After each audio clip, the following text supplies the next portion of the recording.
शिवसेना शिंदे गटाचे माजी मंत्री विजय शिवतारे यांनी आज सरपंच संतोष देशमुख यांच्या कुटुंबियांची मस्ताजोगमध्ये जाऊन भेट घेतलेली आहे। यावेळेला देशमुख कुटुंबांचं सांत्वन करून या प्रकरणी दोषी आरोपींना फाशीवर लटकवलं पाहिजे अशी मागणी त्यांनी केलेली आहे। दुसरीकडे उपमुख्यमंत्री अजित पवार यांच्यावरती फैरींवर फैरी झाडताना चुकीचा पायंडा पाडू नका असं आवाहन केलेलं आहे। संतोष देशमुख हत्या प्रकरणात धनंजय मुंडे यांचा दुरान्वय संबंध नाही असं अजित पवार यांनी सांगितलं। असं वक्तव्य करायला अजित पवार काय पोलीस अधिकारी आहेत का असा उद्विग्न सवाल शिवसेना नेते माजी मंत्री विजय शिवतारे यांनी केलाय।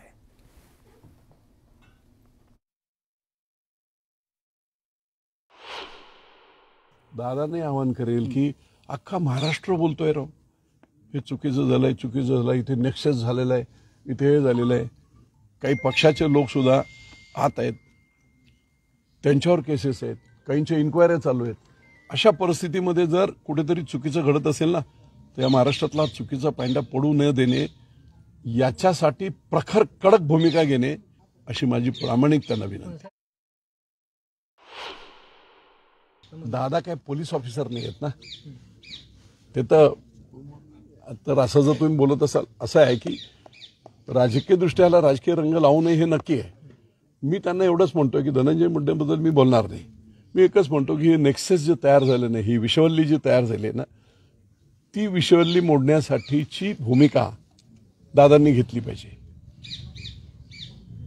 मग ती कशी घ्यायची ते त्यांनी ठरवावं, पण आता दादांनी सर्वसामान्य माणसात येऊन जरा बोलावं, त्यांना माहीत पडेल, त्यांनी स्वतः बीडला यावं।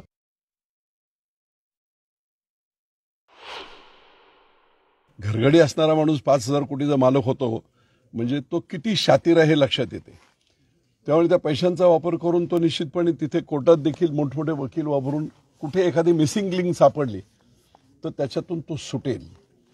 आणि म्हणून मुख्यमंत्री महोदय आणि सर्व अधिकाऱ्यांचं, वरिष्ठ अधिकाऱ्यांचं जे काम चाललंय ते माझ्या मते सुरळीत आहे। तो खंडणीचा गुन्हा जर त्या पवनचक्कीच्या संदर्भात होता आणि त्याचाच पर्याय पुढे इथपर्यंत आला होता, तर निश्चितपणे वाल्मिक कराड याच्या मेन बेस तोच आहे। हे वास्तव सर्वसामान्य अख्ख्या महाराष्ट्रातल्या माणसाला कळतंय आणि ते जर आपल्या प्रशासनाला कळत नसेल, पोलिसांना कळत नसेल तर आश्चर्य आहे। झोपलेला आपण उठू शकतो, झोपेचं ढोंग घेतलेलं नाही उठू शकत। सरपंच संतोष देशमुख यांच्या हत्या प्रकरणामध्ये तपास यंत्रणेने आतापर्यंत 8 आरोपींना अटक केलेली आहे। तसंच मोका अंतर्गत कारवाई सुद्धा केलेली आहे। मात्र यात खंडणीतील आरोपी वाल्मिक कराड याच्यावरती मोकाची कारवाई केली जावी, तसंच 302च्या गुन्ह्यामध्ये आरोपी करावं या मागणीसाठी मस्ताजोग देशमुख कुटुंब उद्या मोबाईल टॉवरवरती चढून आंदोलन करणार आहे। या प्रकरणात आम्हाला न्याय हवा अशी मागणी सरपंच देशमुख यांचे भाऊ धनंजय देशमुख यांनी केली आहे। मोका आणि 302 मध्ये खुनाच्या आरोपाचं नाही घेतलं तर उद्या 10 वाजतापासून माझं एक वैयक्तिक माझ्या कुटुंबाचं असं आंदोलन असेल की जे टॉवर आहे, मोबाईल टॉवर, त्यावर जाऊन मी स्वतःला संपून घेतो। त्याचं कारण असं आहे की हे जर आरोपी ह्याच्यातले सोडले तर उद्या हे पण माझा खून करतील, हे पण मला अशाच निर्घुण पद्धतीनं, मग माझ्या कुटुंबात न्याय मागणारं कोणी नसेल आणि माझ्या भावाला पण वाटेल की चला आपला भाऊ स्वतः संपला, त्याला पण थोडं समाधान वाटेल की अशा पद्धतीनं मारला गेला नाही। तर बीड पुन्हा एकदा सरपंचांच्या अपघाताने हादरलेला आहे। परळीच्या मिरवट फाट्याजवळ सौदाणा गावचे सरपंच अभिमन्यू क्षीरसागर यांचा भीषण अपघात झालाय। राखेची वाहतूक करणाऱ्या टिप्परने क्षीरसागर यांच्या दुचाकीला धडक दिली आहे। ही धडक इतकी जोरात होती की क्षीरसागर यांचा जागीच मृत्यू झालेला आहे। तर या अपघातात त्यांच्या दुचाकीचा चुराडा झालेला आहे। संतोष देशमुख हत्या प्रकरणानंतर परळीतील अनेक बेकायदेशीर कृत्य व्यवसायाची चर्चा सुरू झालेली आहे। परळी पोलिसांनी टिप्पर ताब्यात घेतला असून फरार टिप्पर चालकाचा पोलिसांकडून शोध घेतला जातोय। तर हा अपघात आहे की घातपात याची चौकशी सुद्धा सुरू आहे।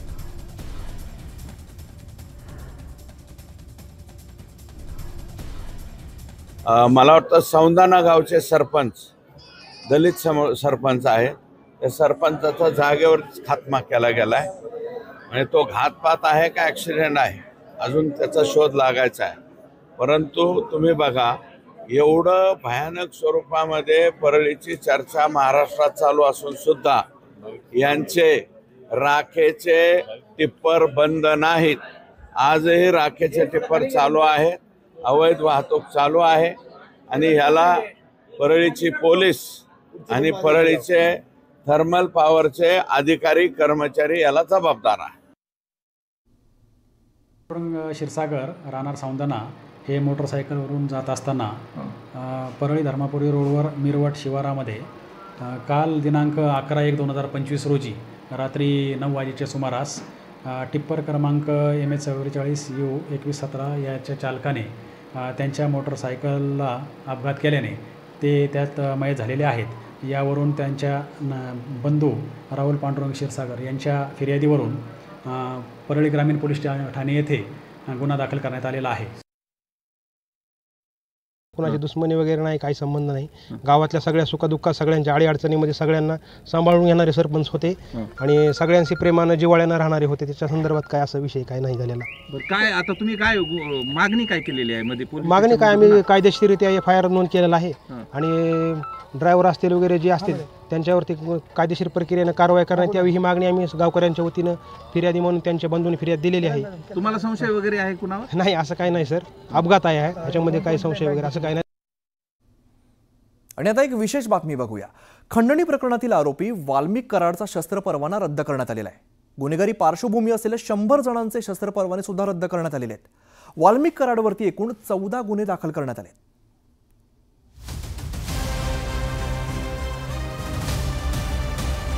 वाल्मिक कराडला 1996 मध्ये देण्यात आलेला शस्त्र परवाना आता रद्द करण्यात आलाय. सरपंच संतोष देशमुख यांच्या हत्येचा मास्टरमाइंड असल्याचा आरोप वाल्मिक कराडवर करण्यात येतोय.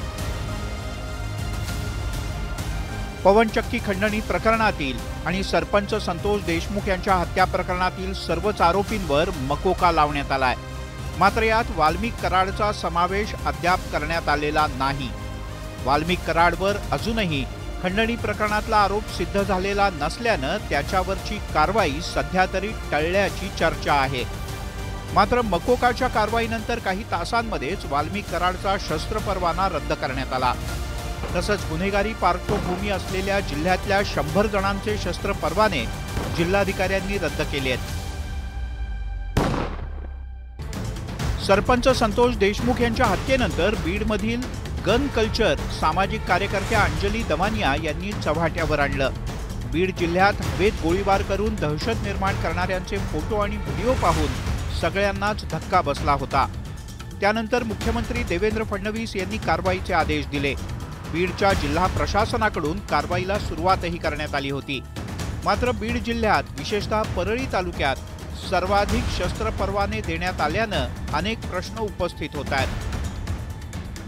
बीड जिल्ह्यात 1222 शस्त्र परवाने देण्यात आले आहेत. त्यातील 100 शस्त्र परवाने रद्द केले गेले. वाल्मिक कराडचाही शस्त्र परवाना रद्द करण्यात आलाय.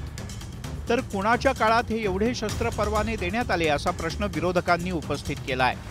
ईडीची जर नोटीस वाल्मिक कराडांवर आलेली आहे तर त्याच्यावर ऍक्शन का नाही झालेली? आणि आत्ताची नाही आहे, आधीची. आणि खंडणी मागणं हा ईडी मध्येच येतो. तो कायदा हा UPAचं सरकार असताना मनमोहन सिंग साहेबांनी केला होता की कोणीही खंडणी ह्या देशात मागितली तर त्याची ईडीची चौकशी होईल आणि त्याला स्ट्रॉंग शिक्षाही मिळेल.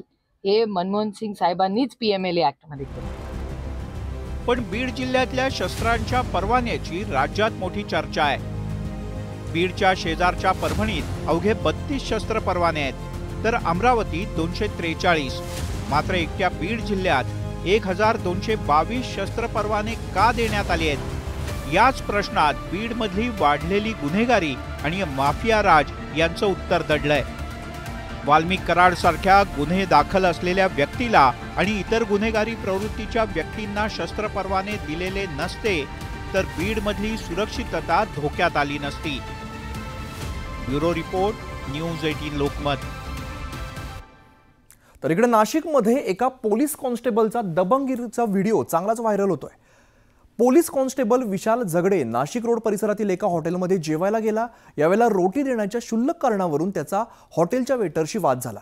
या वादात झगडेला राग अनावर झाला आणि कमरेला अडकवलेली सर्व्हिस रिव्हॉल्वर त्याने वेटरवरती ताणली. वेटरला धमक्या देऊ लागला. हा प्रकार पाहून हॉटेलचा मॅनेजर सुद्धा घाबरला. हा संपूर्ण प्रकार हॉटेलच्या CCTVमध्ये कैद झालेला आहे। या प्रकरणी विशाल झगडेचं सर्व्हिस रिव्हॉल्वर पोलीस खात्याकडून जमा करण्यात आलेला आहे। त्याच्यावरती सध्या गुन्हा दाखल झालाय। विशाल झगडे हा यापूर्वी काही वर्षांपूर्वी पुढाऱ्यांचा अंगरक्षक राहिलेला आहे आणि यापूर्वी सुद्धा त्याने काही जणांना दमदाटी केल्याचं बोललं जात आहे। पुढची बातमी बघूया। सध्या शिवसेना, उभाटा आणि शरद पवार यांच्या राष्ट्रवादीकडून भाजपा संदर्भात चांगली वक्तव्य केली जात आहेत, पण केंद्रीय गृहमंत्री अमित शहा यांनी शरद पवार आणि उद्धव ठाकरे यांना घेरलेलं आहे। त्यांच्यावरती घणाघाती टीका केली आहे। शरद पवार यांनी कायमच दगाफटक्याचं राजकारण केलंय। त्यांचं राजकारण 20 फूट जमिनीत गाडण्याचं काम राज्यातील जनतेनं केलं। तसंच बाळासाहेबांची विचारधारा सोडून गद्दारी करणाऱ्या उद्धव ठाकरे यांना जनतेने जागा दाखवलेली आहे, अशा शब्दांमध्ये अमित शहा यांनी दोन्ही नेत्यांवरती तोफ टाकली आहे।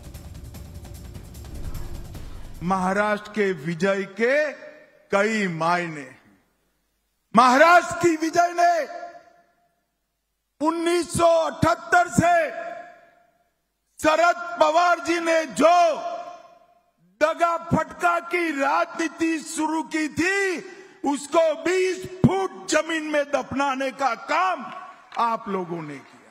उद्धव ठाकरे जी ने हमारे साथ जो द्रोह किया था, 2019 को विचारधारा छोड़ी थी और बाला साहब ठाकरे के सिद्धांतों को छोड़ा था, झूठ फरेब कर मुख्यमंत्री बने थे, वो उद्धव ठाकरे जी को आपने उनकी जगह बताने का काम किया है। तर विधानसभा आणि लोकसभेच्या निवडणुकांनंतर आता सर्व राजकीय पक्षांचं लक्ष हे पालिका निवडणुकांकडे लागलेलं आहे। भाजपच्या अधिवेशनात सुद्धा मुख्यमंत्री देवेंद्र फडणवीस आणि गृहमंत्री अमित शहांनी पालिका निवडणुकीचं रणशिंग फुंकलंय।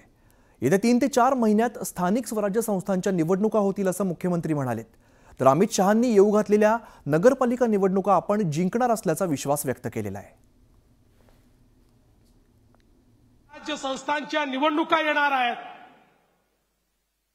जवळपास माझा अंदाज आहे की पुढच्या 3-4 महिन्यात, अर्थात सुप्रीम कोर्टातनं निर्णय झाला तर पण तो निर्णय शेवटच्या टप्प्यावर आहे, त्यामुळे तो निर्णय झाला तर येत्या 3-4 महिन्यात या निवडणुका होतील। या निवडणुकांची तयारी देखील आपल्याला करायची आहे आणि जसा महाविजय हा महायुतीने या ठिकाणी महाराष्ट्रात विधानसभेत मिळवला, तसाच महाविजय आपल्याला महाराष्ट्रामध्ये स्थानिक स्वराज्य संस्थांमध्ये देखील मिळवायचा आहे। ऐसी आवाज नहीं चाहिए, मुंबई तक आवाज जाने